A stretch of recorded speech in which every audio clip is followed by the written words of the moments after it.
Hello, beauties. Welcome to Moms Unboxed, a podcast where I unbox with you the how-tos, tips, and tricks to empower women to upgrade relationships, intimacy, and parenting. I'm your host, Melanie Caroline, a multi-dimensional woman, life coach, lover, and mom who's made a lot of fucking mistakes. If you want to live a sensual and liberated life, you've come to the right space. Don't forget to follow Moms Unboxed because you don't want to miss an episode.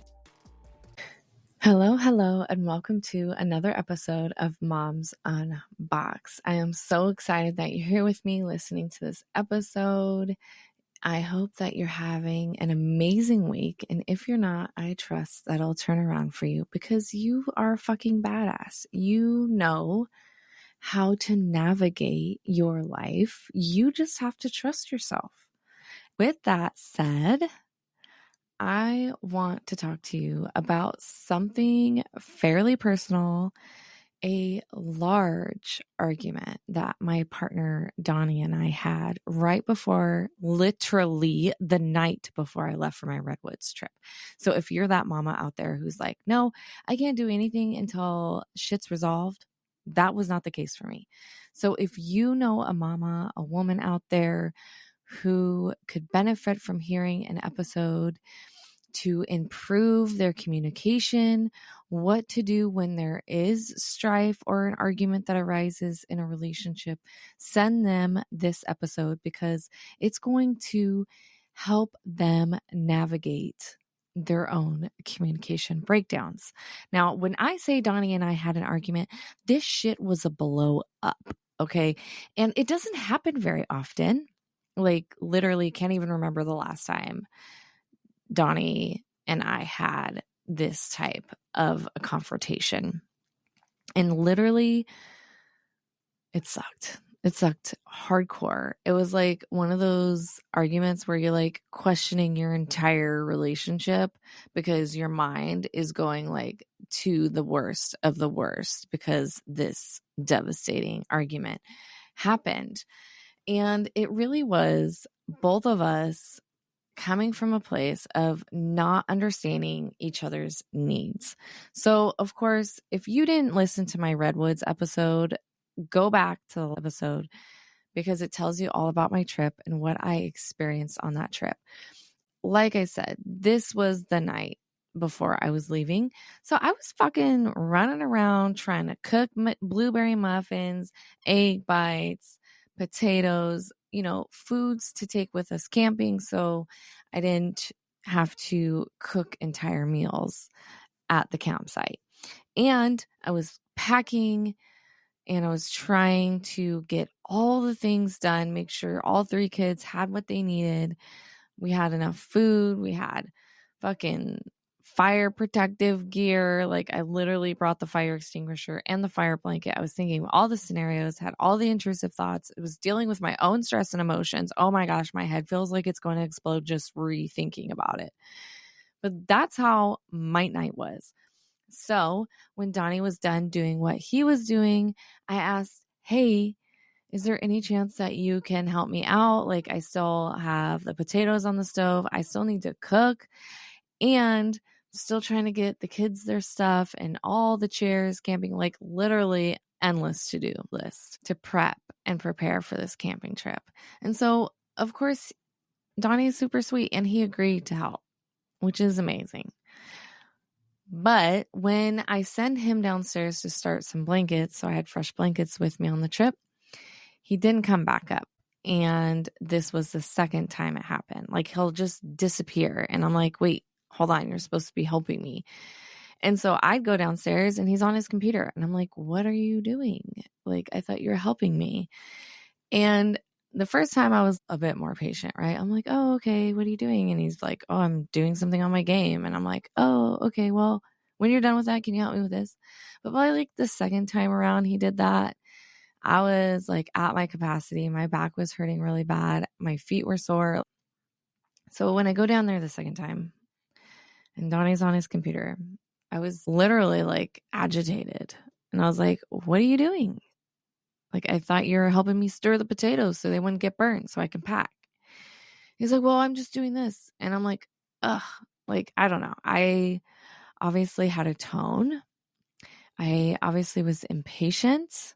I wasn't being curious or understanding. And I just wasn't having it. I was fucking irritated. Like, how do you offer to help someone and then you disappear twice? I don't want to have to come get you multiple times to come help me. That was my perspective. His perspective was, oh, let me multitask. Let me start the laundry and then I'm going to sit down and do something on my game. Arguments often happen because people aren't on the same page. They have different thinkings behind how something should go. So his thinking was, I'm going to multitask. My thinking was, hey, I need your individual time to help me. Uninterrupted time. That's the word I'm going to start using when I ask for help. May I have uninterrupted time? So he comes upstairs and I'm like, huff, huff, huff, puff, puff, puff. And I try to explain myself. There's interruptions happening from both of us. Donnie starts yelling, like really badly. And I ask, can you stop yelling? And he just escalates and escalates. And then I escalate. And then he expresses to me that he feels like he's being treated like a dog. And I'm like, oh, that's not my intention. And he just won't stop. He just keeps talking over me. And then he starts acting like a dog, which was the most offensive thing that just a nasty person would do that. And I just start crying and breaking down, and I ask him to leave multiple times, and finally he leaves. And that was our night. And I laid on my side of the bed, curled up by myself. Like, he tried to touch me, but I was like not having it. My feelings were extremely hurt because I didn't understand how I was making him feel. And well, I think he did know how he made me feel by acting super inappropriately and yelling. And we both were not at a place where we can actually talk about it peacefully. So there was no affection, no intimacy before I leave for 6 days, which is even more upsetting to me. But there's several things that occurred that could have been prevented. And when we get into discord with our partner, when we do get into these altercations, I'm not condoning them. I think that we can communicate peacefully on all levels. There is no reason for yelling. But when this does happen, it cracks open parts of you and parts of your partnership. It helps you realize where it is you still need to grow. And so during the trip, Donnie and I are texting when I have service, which is frustrating in itself when you're trying to resolve an issue and you literally don't have the time nor the service. And it takes extra amount of patience and grace to get through the conversation. And so there were several things that we moved through because of this altercation. It was like, okay, help me understand how you were feeling when you said I was treating you like a dog. And so he explained his perspective. And when the partner is explaining their perspective, it is not your job to make them feel right or wrong. It is not your job to tell them how they feel. In fact, when we do this creates further disagreement, and the person trying to express themselves is going to shut down, or they're going to fight. They're going to get defensive, argumentative, because you don't have the right to tell someone how they feel. It is coming from within themselves, and we can't tell people how to experience a situation. So I had to listen and be very mindful of not interrupting him while he explained to me how he felt, how I was treating him. Allowing someone to express themselves doesn't mean you necessarily have to agree. If you feel that your tone was like, I'm talking like this, I'm really trying to be mindful, and they're still saying you were interrupting and you were talking loud and you weren't hearing them, it's like, oh, okay. Let me be even more mindful and curious about how I can ask for help next time. And that was for me, right? It's like, okay, he felt disrespected. He felt like he was being treated like a dog. How can I be even more mindful the next time that I need help? Because my perspective was that I wanted uninterrupted time for his help, not this multitasking thing that he was doing. Next time, I'm going to be very mindful of how I ask for help. Like, hey, when you have a moment, can you please give me uninterrupted time to help me? That way he knows, okay, she wants me not to be multitasking. She wants my help all the way through this task, and I can do that for her. When you get into these arguments, it's thinking about, okay, what is the antecedent that caused this breakdown? What was my perception, your perception? Can we figure out how this was created in the first place? And what did we do during the altercation that created even further breakdown, that added fuel to the fire, right? So examples could be using breakup language. Using breakup language in an argument is extremely dangerous because then you're opening a doorway. Is this an actual thought that my partner is having? Are they thinking about this? Are they thinking about actually breaking up with me when we're not in an altercation? And if they're using breakup language and they're not meaning it, why are they using this breakup language? Is it to express how hurt and upset they are? So they are using the most volatile language or words possible. So whether it's you using breakup language or your partner using breakup language, when the argument is at its standstill, when there's peace and you're at a point where you can conversate about the altercation, ask why they're using breakup language. What was the intention of using breakup language? And is this something they're actually thinking about? And if they are not actually thinking about it and they were just using it to hurt you, make a pact to not use breakup language. If you're not actually thinking about breaking up, do not use breakup language. That should just be an absolute boundary when you're having a disagreement. Acting out is another way communication breakdown can happen. So if you're being treated poorly, in Donnie's case, he was feeling like he was being treated like a dog, and you start acting like a dog, like that's incredibly hurtful to both people. And it's not very mature. And there are ways that we can formulate our words and process our emotions and our thoughts in a healthier way. There's a plethora of ways that you can process your frustration, your anger, your grief, your sadness, your joy, and your happiness. Utilize the tools that you have, and also think of new ways that you can process those emotions apart and together. That is perfectly normal and healthy. If you get into an argument and you're like, you know what, I'm still feeling really hurt by this thing that you did. Like maybe we need to light a candle, do some meditation, breath work, or maybe you're feeling even more amped up. You're like, I need to go to my car, listen to some fucking corn and scream it out. And that's okay too. And you can say to your partner, I know we've talked about this and I know that we're getting through this, but I'm still having those residual feelings and emotions. I'm going to go process those things. And then I would love to talk about it with you. Like, why don't we do that? Why don't we allow each other the time and the space to process? And this happened in my first marriage where Josh would need to go for a walk to process his feelings. And I'd be that one who was feeling abandoned, like, don't fucking leave. We can talk this out right now. And all the emotions are fueling us. Like, we're not in a healthy place to talk.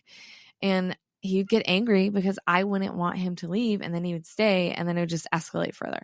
If your partner needs to walk away from the situation, let them process in their own way, because in the end, it's going to be healthier for both of you.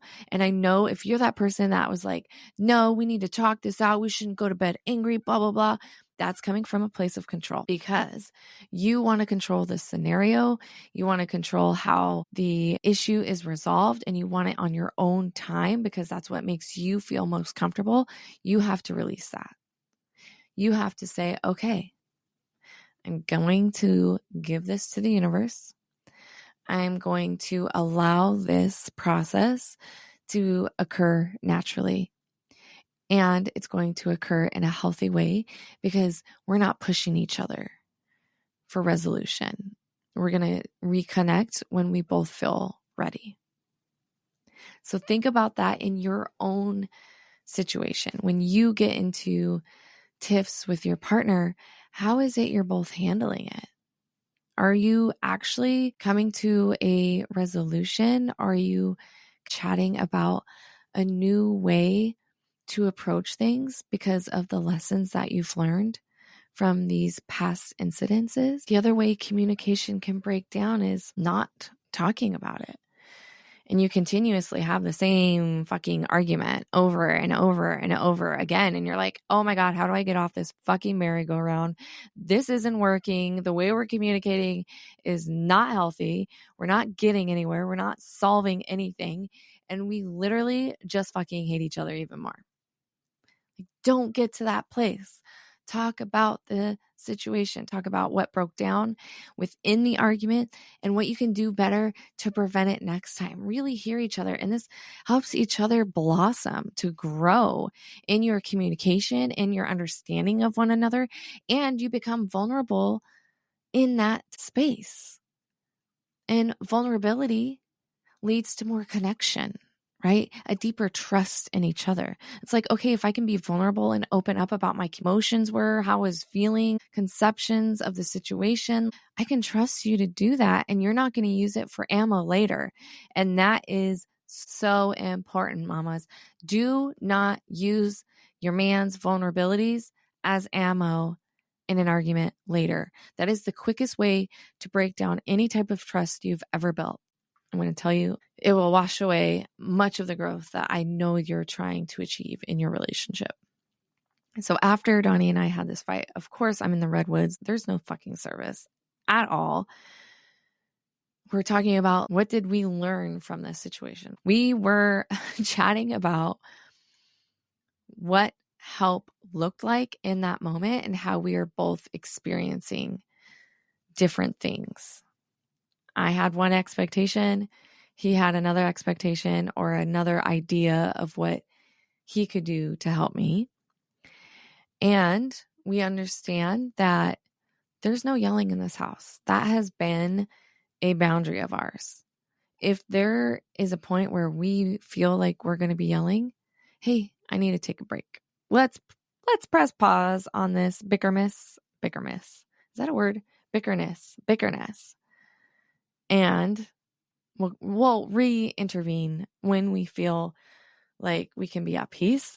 So, of course, I'm 3 states away and I'm taking accountability. He's taking accountability. He's apologizing. I'm apologizing for my part.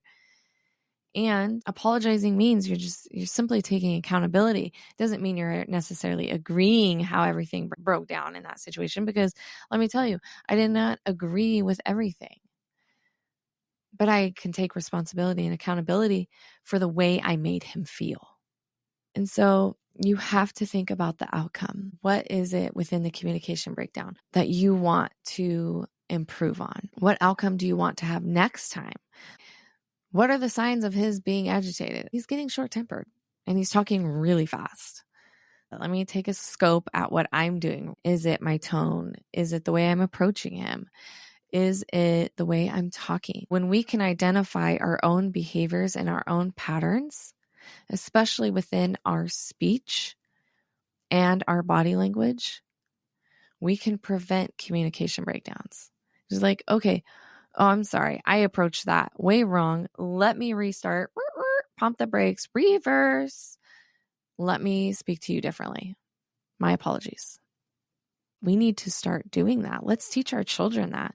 And I notice that the more accountability I take with my children for my tone or, the way I'm speaking, I'm noticing my oldest teen doing the same thing. Like yesterday, he was talking super shitty to me about why I was taking his PS5 cord away. And he's like, oh, Mom, I'm sorry. I'm sorry for talking to you like that. I didn't mean to do that. Let me start over. Like, he is starting to notice his own tone, his own body language, and the way he's approaching a conversation, especially when he doesn't agree or we're doing something he doesn't want to do. And he's like, okay, light bulb, I'm seeing myself. Having that self-awareness is fucking key to communication. For anything, really, how you treat yourself, how you treat others, your habits, your patterns, your limiting beliefs, your intrusive thoughts, everything revolves around self-awareness. That is where growth starts. If you're not aware of the ways that you need to improve in your communication, there's not going to be any growth. You're just going to get defensive all the time. You're going to be argumentative all the time. You're not going to take any accountability or responsibility for anything if you are not self-aware. So, be mindful. Notice the areas which you want to improve and do it. Have a conversation with your partner, your children, and within yourself. It's like, oh yeah, I notice my tone is super shitty. My tone has been super shitty my entire life, and I didn't hear it. Sometimes I still struggle to hear. I have to be extremely mindful of how I talk sometimes. And now it's my facial expressions. My daughter's like, Mom, you look sad. I'm like, no, I'm not sad. I just have resting sad face, apparently. But it's like, can you be that self-aware to notice your own facial expressions? What are you wearing on your face right now? What are your eyeballs doing? Are you rolling your eyeballs at me like, psh, self-awareness? Who needs that? Are you agreeing with me? And what does that facial expression look like when you're in agreements to something? There are so many different layers of self-awareness that we can dive into. I really hope that you're taking this seriously and you're understanding that there are so many opportunities to improve your communication. That's what I have for you this week. Be self-aware. Notice where you need to develop in your own communication and where your partner does. And can you come together and talk about the communication breakdowns that you're having so that you don't have to have them anymore, so that your children don't remember mom and dad getting in fights all the time? Because we had to have a conversation with my stepdaughter about this argument. She heard it, and then she called her mom, or her mom was on the phone, something, and that was fucking embarrassing as hell, of course. So it's like, okay, yeah, we learned from this situation, didn't we? And Donnie and I have come together, and I love that he and I continue to grow and develop in all areas and aspects of our relationship. And we only come together stronger. You can't expect perfectionism from your relationship. You're going to go through things that are going to help you grow. These are learning opportunities. They're beautiful. Stop looking at everything so negatively. When something goes wrong, it's like, okay, what is the lesson here? How can I extract the wisdom? How can I be better? How can I evolve as a person, as a partner, as a mother, so that I'm not making the same mistakes over and over and over again? That's the goal, right? Is to evolve, to better your relationship so that your relationship is extraordinary. So that when you do have these, differences that come up, you're like, okay, I know how to do this. I know how to talk. I know how to respect their feelings. And I ensure that they feel heard, that we both do. So I love you, mamas. If you know a mama, a woman out there, a partnership out there that can really use this episode to be able to like, yes, that's how we should be going through our Discord. This is how we should be communicating and growing and evolving. Send them this episode. It would mean the world to me. I love you all. I hope you have an amazing week. And don't forget to live a liberated, sensual, and unboxed life. Thank you again for joining me for another episode of Moms Unboxed. If you have a topic or relationship question, connect with me at I am Melanie Caroline. And don't forget to follow Moms Unboxed. May you live a liberated, sensual, and unboxed life. I'll be chatting with you next Wednesday for another episode. Until the next time, sunshine.